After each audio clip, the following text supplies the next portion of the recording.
Salut à tous, c'est Eddie. Alors aujourd'hui on se retrouve sur un nouveau tutoriel de Luminar 4. Je vous rappelle bien entendu que la version de Luminar 4 que j'utilise ici est toujours la version bêta. Donc la version de l'interface que vous voyez ici n'est pas la version encore définitive. Il y aura quelques petits éléments qui vont changer dès la date de sortie. Bon voilà. Petite précision bien entendu du départ. Nous allons aller dans le Canva, nous allons aller directement ici. On va corriger tout ce qui est distorsion, aberration chromatique et suppression des franges. Et là, je vais aller tout de suite, on va dire ici, voilà, et je vais recadrer un peu mon image, ce que je vois au niveau de mon image. On va regarder au niveau de l'aspect, je vais prendre un 5.4, voilà, ouais. Voilà. On a notre cadrage qui est fait ici. Bon, alors là, en matière de développement, qu'est-ce qu'on peut faire? On a plusieurs possibilités. Bon, là, je peux laisser le profil Luminar 2018 pour gagner un peu plus de temps au niveau du développement de la photo, dans l'amélioration là, avec l'accent. Ce que je peux faire, c'est aller, hop, développer ma photo avec l'accent. Juste un peu comme ça, vous voyez. On peut dire, bon, c'est pas trop mal. Voilà, on a cette possibilité-là, ou encore, ce que je peux faire, c'est bon, revenir en arrière, bien sûr, partir dans le léger, et là, on va jouer un peu avec notre lumière, les baisser un peu, ouvrir un petit peu nos ombres, jouer avec notre point blanc ici, on jouera un peu avec l'histogramme, bien sûr, hein, et on va regarder si on veut plus ou moins contraster au point, ou pas, décontraster, rajoute un petit peu de Smart Contrast, juste un petit peu comme ça ici. Ouais, bon voilà, on a ce résultat-là aussi. Ça, c'est la deuxième possibilité. Bon, bien entendu, vous n'oubliez pas aussi, c'est de faire la balance des blancs, hein, prendre un point plus ou moins neutre. Bon, je vais prendre celui-ci pour voir un peu, ou éventuellement vous aider des presets qui sont déjà faits juste sur le côté ici. Vous voyez, si vous prenez le nuageux, si vous reprenez l'ombré, si vous prenez la lumière du jour, ouais, vous voyez, vous avez toujours cette possibilité-là. Voilà. Bon, on va revenir en arrière, voilà, juste un petit peu comme ça. Ça, c'est la deuxième possibilité. Bon. Après, vous avez encore une autre possibilité aussi, c'est un peu jouer. Bon, on va directement dans la couleur cette fois-ci. Là, vous allez directement sur les verts, par exemple. On va régler cela par rapport à la saturation, la luminance et la tonalité. Bon, si vous rajoutez un petit peu plus de luminance au niveau des verts, vous pouvez le faire. Vous voyez, vous rajoutez un petit peu de saturation au niveau des verts, voilà. Ici, au niveau des rouges, ben, vous faites la même chose. Vous rajoutez un petit peu de saturation et vous ramenez un petit peu plus de luminance avec les oranges aussi. En espérant en avoir dans cette photo-là, d'après ce que je vois ici, vous voyez, vous pouvez ramener encore tous ces détails comme ceci. Et vous vous rendez compte un petit peu après. Je pense pas que j'ai du bleu sur mon image. Voilà, c'est pas trop mal comme ça. Et vous allez directement dans le léger ici, enfin dans cet onglet-là.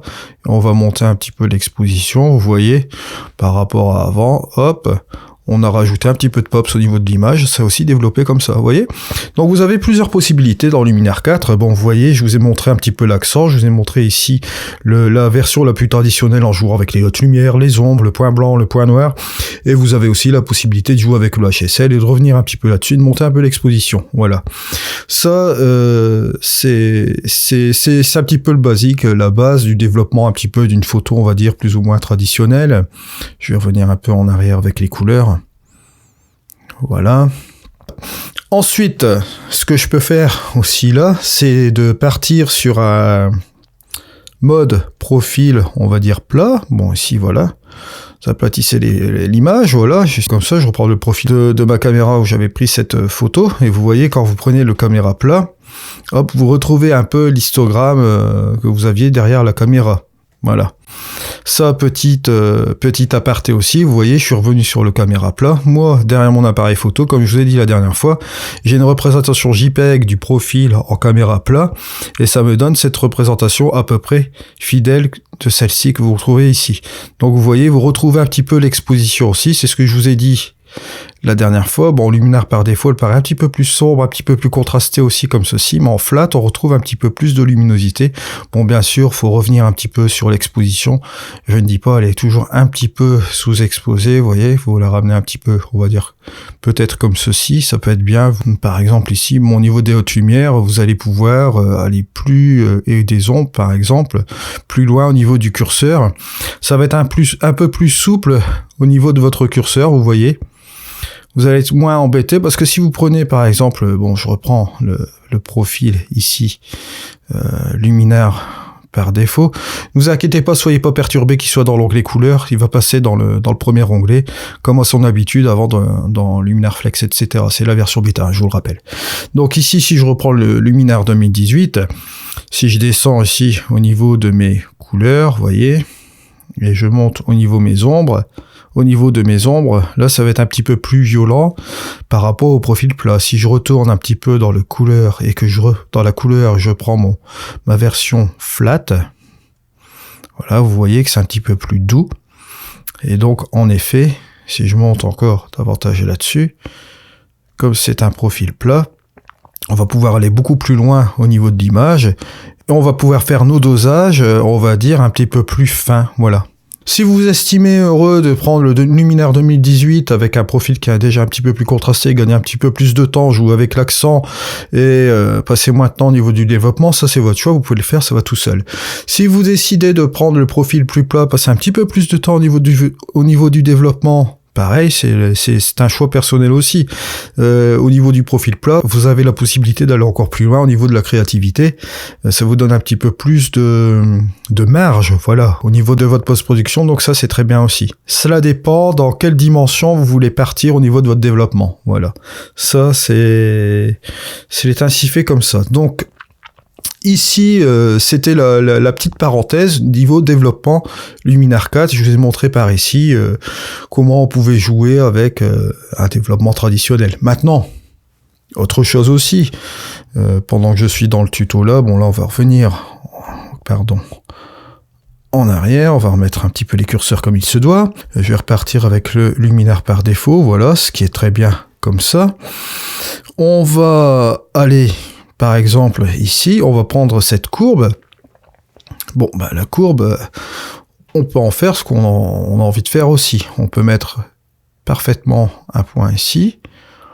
Vous allez, par exemple, ramener plus de luminosité. Regardez par rapport à l'histogramme, vous voyez. Voilà.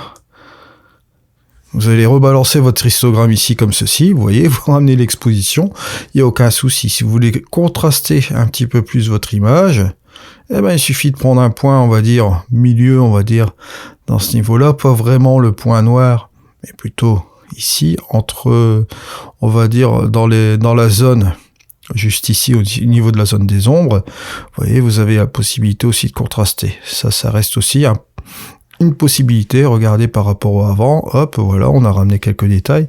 Je trouve que c'est un petit peu trop contrasté aussi, et puis trop clair, donc j'ai baissé un peu, vous voyez. C'est toute une question de dosage, voilà. Après, si vous voulez aussi, comment je veux dire, donner un look un petit peu plus désaturé à votre image, pas de problème, vous prenez aussi, regardez, cette version d'histogramme là, voilà, vous le ramenez ici, ça vous fait même un petit peu un effet, on va dire, mat, voilà, on a même la possibilité de descendre au niveau du point blanc aussi, là, vous voyez. Quand vous faites votre développement, on va dire, de base, vous avez toujours l'histogramme pour vous guider.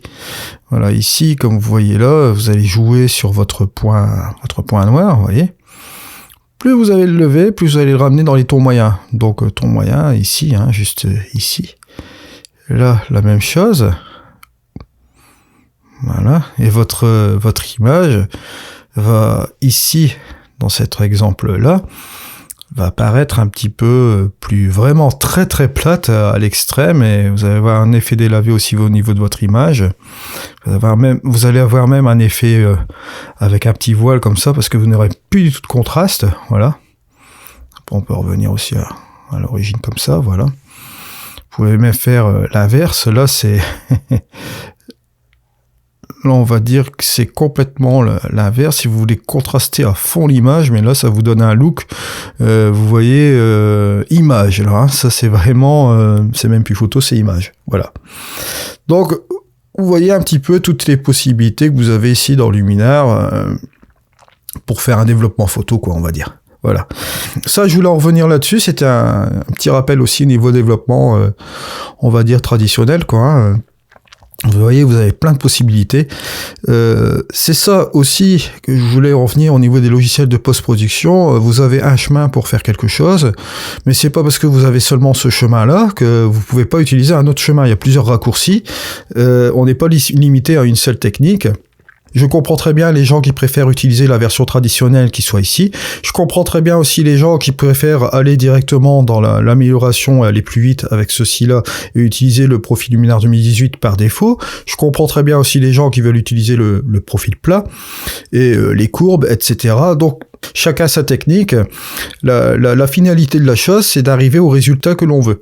Voilà, je vous ai rappelé alors donc dans cette vidéo les différents types de développement que vous pouvez utiliser dans Luminar 4, que ce soit en mode automatique, que ce soit en mode manuel, avec les différents modes de profil, etc. Cela vous permet un petit peu d'avoir une petite vision au niveau de vos techniques et de voir un petit peu le chemin qui sera le plus approprié pour vous. Voilà, je pense que c'est important de passer par cette petite étape. On n'est pas limité par une technique ici, puisqu'on a plusieurs façons de faire dans ce logiciel. Je vous remercie beaucoup pour les likes, pour les commentaires. Je vous remercie également aussi pour vos achats par les liens affiliés. Je vous rappelle que ces liens affiliés me ramènent une petite commission qui me permet de vous ramener du contenu sur cette chaîne, c'est-à-dire par tutoriel, par vidéo, par formation. Là, je vous rappelle que la formation gratuite sur Luminar 4 va s'élaborer bientôt. Hein. Là, on arrive fin octobre, on arrive début novembre. Je rappelle aussi également que cette semaine, nous allons traiter sur différents logiciels. Comme ça, vous verrez un petit peu les grandes lignes de cette chaîne, sur quels horizons nous allons partir. Voilà. Je vous remercie de votre attention aujourd'hui et je vous retrouve demain. Allez, c'était Eddy sur Luminar 4. Au revoir.